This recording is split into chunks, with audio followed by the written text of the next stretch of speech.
అందరికీ నమస్కారం. నా పేరు Padmaja. Welcome to my Indian platter. ఇవాళ మనం పాలక్ పనీర్ ఎలా చేయాలో చూద్దాం. మన ఛానల్‌లో ఆల్రెడీ పాలక్ పనీర్ ఉందండి. కానీ నేను లాస్ట్ టైము ఎప్పుడులా కాకుండా కొంచెం డిఫరెంట్‌గా చేద్దామని చెప్పి చేశాను. మా వాళ్ళందరికీ చాలా నచ్చింది. సో, ఇవాళ నేను మళ్ళా పాలక్ పనీర్ చేయమన్నారు నన్ను. సో, నేను మీ అందరి కోసం అని చెప్పి వీడియో కూడా తీస్తున్నాను. So, come let's start making palak paneer in a different way.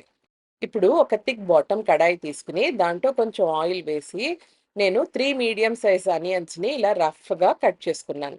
ఇలా కట్ చేసుకున్న ఆనియన్స్‌ని నూనెలో వేశాక దాంట్లో ఒక 7, 8 వెల్లుల్లిపాయ రెబ్బలు, అలాగే ఒక 2 ఇంచెస్ అల్లాన్ని కూడా ఇలా ముక్కలు చేసి వేసుకోండి.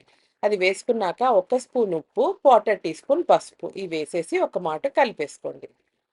ఇవి కలుపుకుని ఈ లోపల మనం ఒక 7, 8 గ్రీన్ చిల్లీస్‌ని కూడా తీసుకుని వాటిని కూడా రఫ్‌గా చాప్ చేసుకుని ఈ అనియన్ గ్రేవీలో వేసేసుకుందాం. అనియన్స్‌ని బాగా కుక్ చేసుకోవాలి.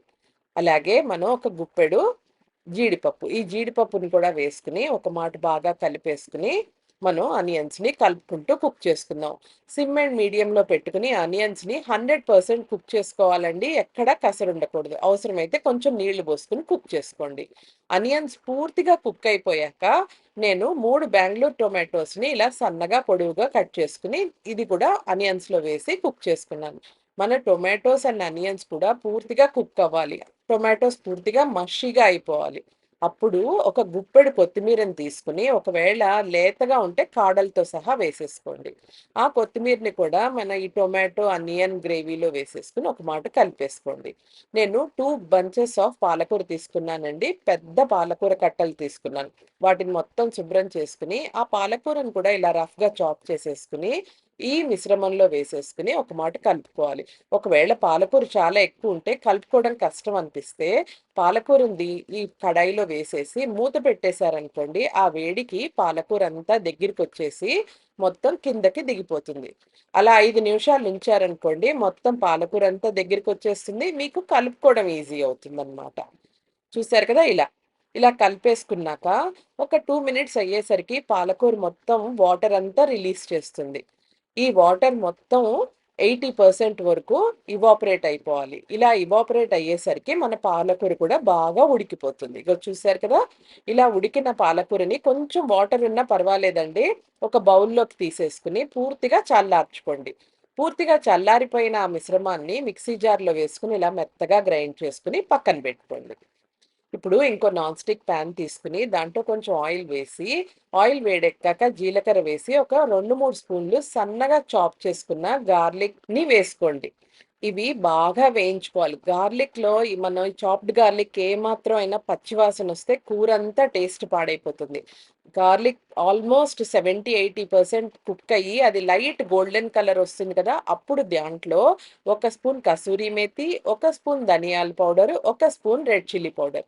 రెడ్ చిల్లీ పౌడర్ వేశాక మాడిపోతుంది తొందరగా. మీరు ఒకవేళ అవసరమైతే స్టవ్ ఆఫ్ చేసేసుకుని, దాంట్లో 2 స్పూన్లు మనం శనగపిండి వేసుకోవాలి. ఇది సీక్రెట్ ఇంగ్రీడియెంట్ అన్నమాట.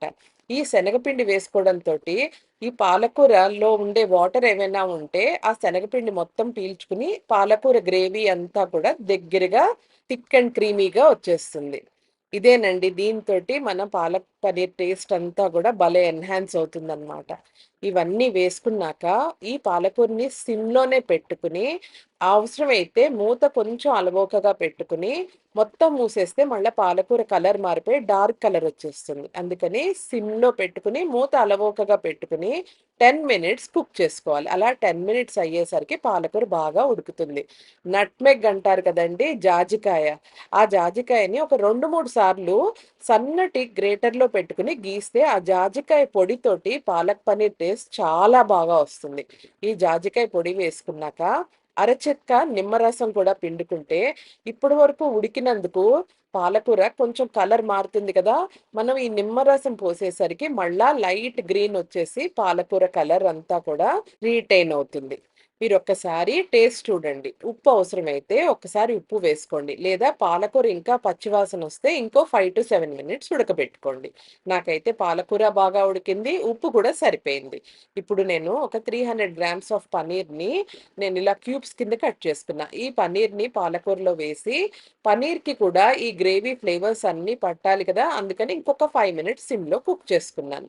అంతా రెడీ అయిపోయిందండి. ఇంక దింపేస్తాం అనే ముందర నేను ఒక టేబుల్ స్పూన్ మన ఇంట్లో ఉండే పాలమీగడ ఉంటుంది కదా! ఫ్రెష్ మిల్క్ క్రీమ్ అది వేసేసి, నేను పాలక్ పన్నీర్‌ని పక్కన పెట్టేసుకున్నాను. ఈ లోపల ఒక చిన్న ప్యాన్‌లో కొంచెం ఆయిల్ వేడి చేసి, అది వేడెక్కాక స్టవ్ ఆఫ్ చేసి, దాంట్లో కొంచెం రెడ్ చిల్లీ పౌడర్ వేసుకున్నా. అది వేసుకున్నాక, ఆ చిల్లీ ఆయిల్‌ని కనుక మీరు పాలక్ పన్నీర్ మీద కనుక గార్నిష్ చేసుకున్నారంటే, చూడ్డానికి చాలా బావుంటుంది. This is completely optional. ఇదేంటంటే చూడ్డానికి బావుంటుందని నేను వేసి చూపిస్తున్నాను. మనకి రెస్టారెంట్స్‌లో, దాబాస్‌లో ఇలాగే ప్రెజెంట్ చేస్తారు. ఇదైతే అచ్చు దాబాలో మనం ఆర్డర్ చేస్తే పాలక్ పన్నీర్ ఎలా వస్తుందండి, అదే టేస్ట్ వచ్చింది పాలక్ పన్నీర్‌కి. మీరందరూ తప్పకుండా ట్రై చేయండి. ఇది చేయడం కూడా చాలా ఈజీ. మీ అందరికీ చాలా నచ్చుతుంది కూడా. ఈ రెసిపీ నచ్చినట్టయితే please like, share and subscribe to my channel for more such videos and thank you for watching my Indian platter.